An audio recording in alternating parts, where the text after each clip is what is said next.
Hello again. I just wanted to add a little bit to my previous video about auditing Church of Scientology, comparing that to protesting and different ideas about it.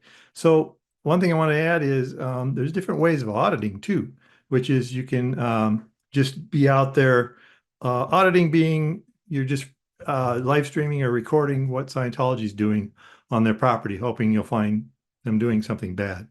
So one way to do it is just go out there with your camera and point this at different things and different people, hoping you're going to find something and just kind of be quiet.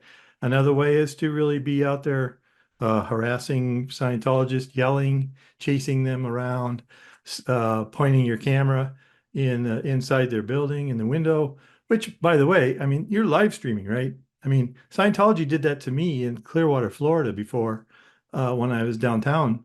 And I thought that was really weird. But now live streaming doing the same thing is even kind of weirder to me. But anyway, so there's different ways to do it. You can be like a robot and just, or kind of go crazy and yell at everybody. What the point is obviously auditors are trying to do the right thing. They're trying to expose Scientology's crimes and catch them doing bad things. That's good. But you got to think of how the Scientologists inside those buildings looking out see you. They are looking out at the outside world, the non-Scientology world, which they've been taught is full of crime, criminals, people controlled by psychiatrists, people on drugs, psychiatric drugs, who don't even know what the world's about. That's how they look out and see. So they look out and see somebody that's yelling, screaming about aliens, which they know nothing about. The staff doesn't. It just sounds like craziness to them. So the goal should not be how you perceive yourself. I'm out there saving the world from Scientology. The goal should be how Scientologists perceive you. Do they see you as a good person or as what they're taught, which is a crazy person on drugs controlled by psychiatrists? You should think about that. First, we're going to show a few examples, other examples besides what was in my previous video of auditing Scientology, and then we'll come back from that. Scientology is a child trafficking cult and a real estate scam at best. Go on, close it up. That was like the youngest kid. That's fucking frightening. They have such a young child working the main door. The kid's like 14 years old. That was really upsetting. Wow. This is harder work than I thought. Oh, yeah. Ladies and gentlemen, this person in the gold vest here is part of the cult of Scientology. They're a human trafficking and child trafficking cult. Do not trust the people in the gold vests. Here they go. Put it on, Angel. How many problems out of you like yesterday, Angel? You were out of control. Out of control. Oh, don't deal with them. It's a cult. It's a cult. It's a secta. All right. It's a cult. They say a personality test. They're going to get your name and stuff, and they're going to harass you for the rest of your life. There you go. There you go. It's a cult. There you go. Got him. How was that? Look, he smiled. Look at him. What's my name? What's my name, Angel? You just come and yell and just say negative things. I'm just trying to stop him from going to your cult. You may be into this cult. The average American is just against this cult. They think it's absolutely insane. Not true. It's actually shrunk by 2/3 over the last 6 years. Yep. I know David Miscavige will tell you things. Oh, and your little ship, he just docked it permanently. He won't tell you that. So you can't have OT8 there, and OT9 and 10 are never going to be released. How you feel about that? Look at him. There's my Disney actor guy. Yeah. Yeah, I know it's tough to take. No, it's a cult, Scientology. You don't want to deal with it. Just give it back to them, keep walking. Maybe you want to burn it. They get your name and stuff, right?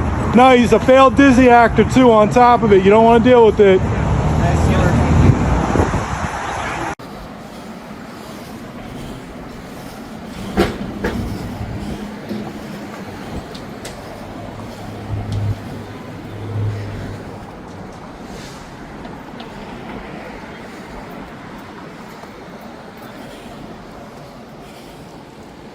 It's okay to leave, guys. You guys can leave Scientology. You guys should be doing other things than be recruiting all day. We're here for you, folks. Just know that. You guys are loved. You guys want to leave anytime, we can help you. I'll even buy you guys lunch. All three of you. You guys got that call quick, didn't you guys? The minute I got up off the stairs. I'll be here all day. You guys are loved.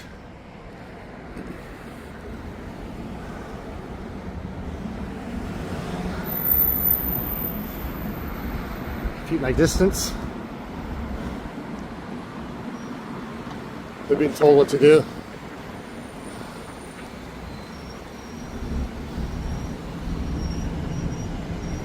Hi guys.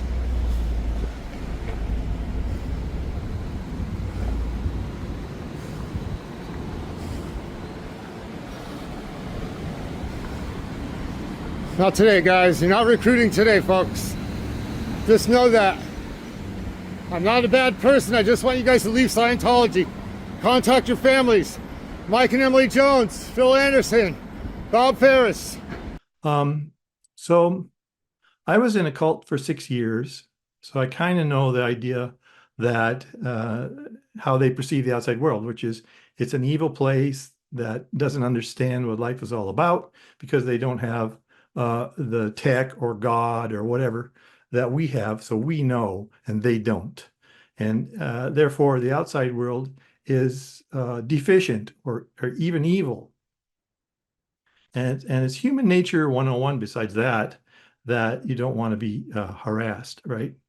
Now, here's some ex-Scientologists. The first one is Jefferson Hawkins, who wrote the book Counterfeit Dreams. Very good book. You should get it. Jefferson was in Scientology, I think, 30 years or something. So here he's being interviewed by Mindy, who's doing a good job. Now, Jefferson's a little quiet, so you might have to turn up the volume a bit. Question. What advice would you give to today's protesters? The base protesters? To today's protesters, today's like protesters. like Mindy or anybody. Well, you know, like I was saying, I've been on both ends. I've protested and I have been protested against when I was in Clearwater. So you've been protested against and you've protested. So this is really helpful advice from somebody with your experience. Yeah. And in Clearwater, they were really nasty to us, Okay. the protesters. And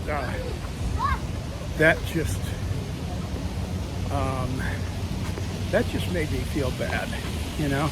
Yeah. And it didn't help to encourage me to leave, because why would I leave and go into a world where people were so shitty?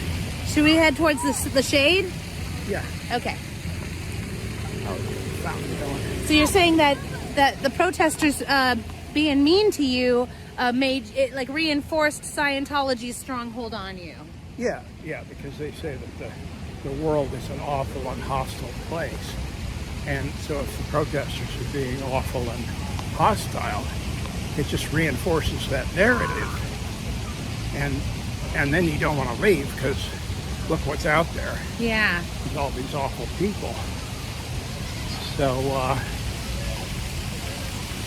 I would advise being nice to the Scientologists that you meet to demonstrate that the world outside Scientology is full of nice people. Yeah. You know, I think that's going to be much more effective. That was Jefferson Hawkins. You should get his book, Counterfeit Dreams. Very good. And thank you, Mindy, for that interview. And this is another ex-Scientologist who wrote to me after I was ranting about auditing somewhere.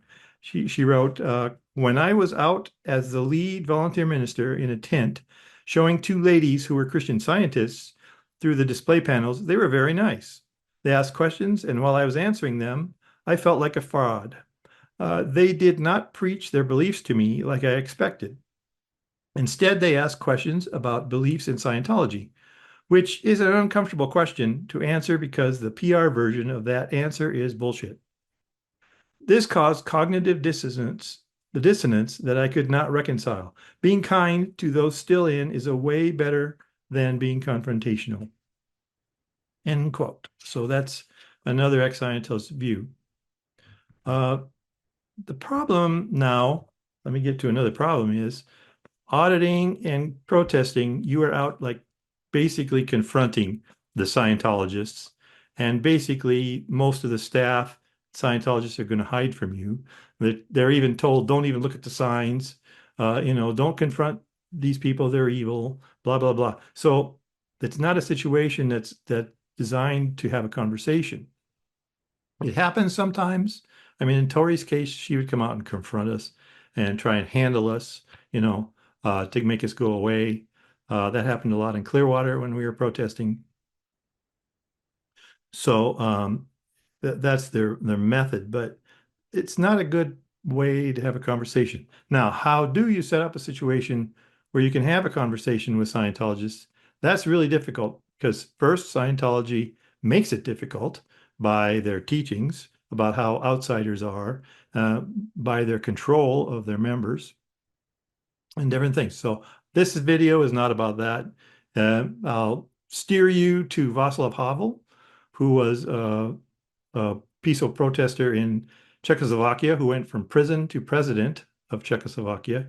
He's a pretty good source for ideas. Gandhi, of course, is an excellent source of thinking about how to set up such situations. And Dr. Martin Luther King was good at everything. He was a pretty good protester. And behind me, you might see this book, The Children by David Halberstam. That was about the civil rights movement, the peaceful civil rights movement. And for example, how they did it, they would go to a countertop, a cafe, a lunch counter, sit at the lunch counter and wait until they could be waited on. Of course, instead of being waited on, they were harassed and attacked and kicked out of the cafes. So that was just one way to prove the discrimination that was going on and confront it head on. Excuse me. So anyway, that's what I leave you with, some history lessons you got to study. Thank you very much.